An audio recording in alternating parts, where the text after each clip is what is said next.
Naam, njia nzuri mno ya kufungua ndoto zako ikiwa unasahau sana ndoto zako, ikiwa ni katika masuala ya kiroho, basi utachukua karatasi nyeupe, na hiyo karatasi baada ya kuwa umechukua utaandika namba hii hapa 1222 au 122. Hiyo namba utaandika kwa idadi ya mara 198 kwenye hiyo karatasi nyeupe.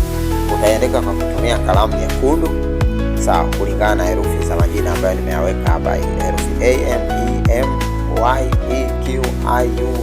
AMEMYEQIUCOGSKW.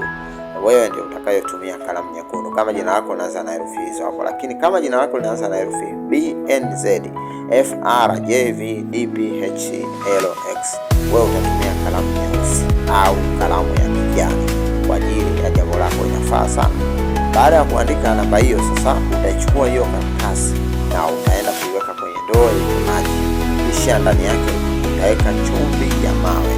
Sawa, chumvi ya mawe. Utachukua chumvi ya mawe kama viganja viwili na utaiacha humo kwa muda wa siku 3. Siku ya 4 utachukua yale maji na utajipaka nyayoni. Baada ya kupaka nyayoni, kisha utapaka kifuani mwako, kisha ukimaliza kifuani utapaka mikononi mwako kuanzia kwenye mabega au mabegani mwako.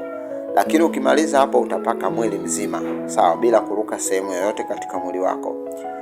Utarudia zoezi hili kwa muda wa siku 5 tu, sawa. Baada ya kufanya siku 5, basi utafanya muda mzuri ni kufanya asubuhi kabla hujaongea na mtu yote.